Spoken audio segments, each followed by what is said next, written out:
In this episode of the FXTM educational series, we're going to take a look at answering this question: why trade the Forex? Now, let's start with liquidity, which is more than just how large the market is, but how actively is it being traded. So to give you a sense of some scale here, the Bank of International Settlements in 2013, they conducted their triennial survey where they looked at trading volume in the Forex as well as other derivatives markets. What they found is that on a daily basis, on average again, there was approximately $5.3 trillion worth of notional value being traded in the foreign exchange. Now let's compare that to the futures market, which trades a little more than $400 billion per day on average at the time, and the New York Stock Exchange that trades a little under $30 billion. So the Forex is orders of magnitude larger than that in total trading volume. Now, what does that actually mean? How does that translate into benefits for individual traders? Well, there's a couple of things. So one is a more liquid market tends to be one in which it's possible to have lower costs. Now that could show up in a couple of forms. So for example, a trader in a really liquid market like this is potentially going to experience lower spreads. So as an example, if a trader were trading with an ECN account with FXTM, well, those spreads may start at 0 pips to 0.1 pips, something like that. We also have a source of costs in most accounts for commissions. Well, in a standard account with FXTM, for example, there are no commissions on those trades.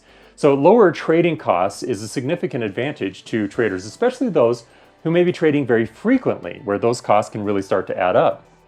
Now, number two, I think, is actually related to lower costs, and that is that the market is so liquid and it trades essentially 24 hours by 5 days a week. Now, I say that it's related to lower costs because time is money. So being more flexible in the amount of time that you spend, and when you spend that time engaged in your trades, well, this provides that flexibility so that you can really accommodate your trading to your own schedule. And finally, and I think this one is absolutely critical, in most market conditions, a liquid market is one in which it's more likely to get instant execution on your trades. So it's more likely to be filled, you have a lot more flexibility as to when you trade, and finally, it's lower cost to trade in the Forex. All of these are fairly significant advantages which come from the fact that the Forex market is so liquid. Now, one of the other characteristics of the Forex is the access to leverage. Now, leverage means that an investor is able to control a fairly large position with a small amount of margin.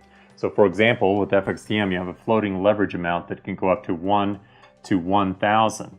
Now, what that means is that with a $100 margin amount, an investor is able to control $100,000 worth of notional value. So how does this work into an advantage for investors? Well, number one is that it takes a very small price move for an investor to be able to take advantage of a trading opportunity. Now, by the same token, of course, if you're using leverage, a small price move can move against you and cause losses, of course. Now, number two here, the second advantage here, is that an investor is very flexible. So they're able to take advantage of trading opportunities that they might not have been able to take advantage of otherwise, because they're able to scale the position to really fit the constraints of their account. Another key factor here is that the fact that the Forex trends. Now, what's great about this is that, for example, unlike the stock market, which tends to crash down, the Forex market is as likely to trend up or to trend down as it is to do either one. So this gives investors a lot of advantages. So for example, an investor, they can buy a position to open and sell it back later to close, or they can sell the position to open if they think that the exchange rate is going to begin to trend lower. So it gives us a lot more opportunities to be able to take advantage of trends because the market can move for extended periods of time in either direction. So here's an example actually of a situation when the European Central Bank was starting to loosen monetary policy at the same time that the Federal Reserve in the US was beginning to threaten to engage in a tightening campaign. So not only to stop monetary easing, but to in fact start raising interest rates. You can see in the chart that the euro to the US dollar exchange rate was already in a fairly strong downtrend when the president of the European Central Bank on January 22nd, 2015, announced that they were going to be expanding their asset purchase program, so expanding monetary easing. At the same time, the Federal Reserve in the US was threatening to not only not conduct further quantitative easing, but actually to tighten monetary policy and start raising interest rates. So the initial reaction was actually fairly negative for the euro, so therefore the exchange rate began to drop a little lower. Now it did bounce to about $1.15 to the euro before dropping again to settle at support near parity, actually, just above $1.04 to the euro. The Forex market is also unique in its ability to provide opportunities to diversify. Now this can come into play in a couple of different ways. First of all, imagine, for instance, regardless of where your domestic market is, let's say that you have investments in stock, for instance, it's in another economy. So let's say that a European investor has exposure to US stocks. Well, that also means that they have exposure to the strength or weakness of the dollar. So if the dollar were to suddenly start to weaken, well, their exposure to those US stocks actually may be impaired by that negative performance on the value of the dollar.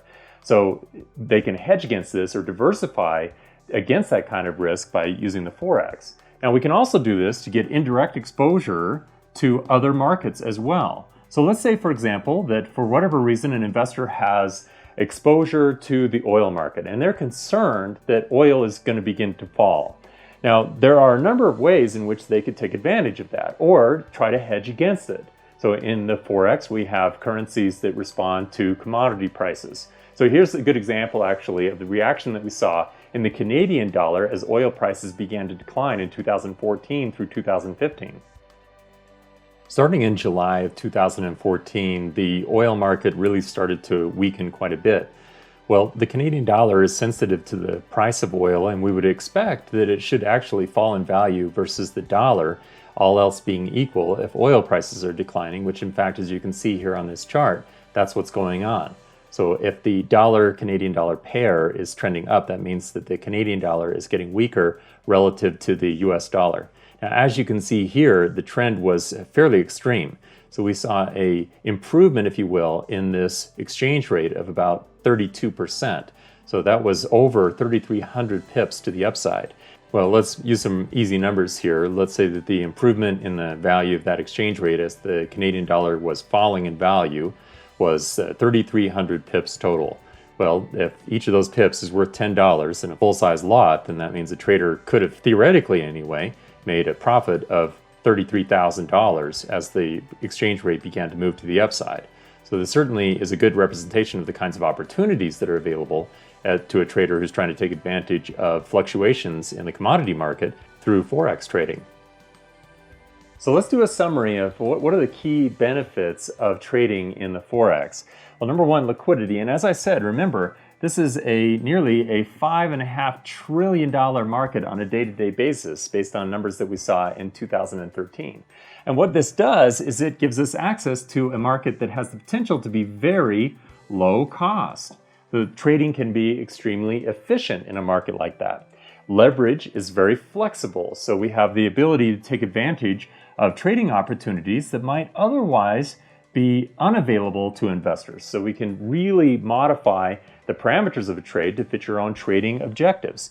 Trends, the great thing about this is that the Forex market is likely to trend up, any particular currency pair, as to trend down. So there are a lot of opportunities to take advantage of those times when the market really begins to move in one direction for a long period of time. And then finally, diversification. As I used in the example here with the Canadian dollar and the oil market, investors can not only hedge or get indirect exposure for opportunistic trades, but they can also hedge or try to offset some of the risk that they may be exposed to elsewhere in their portfolio by getting indirect exposure through, or direct exposure as the case may be, through the Forex market.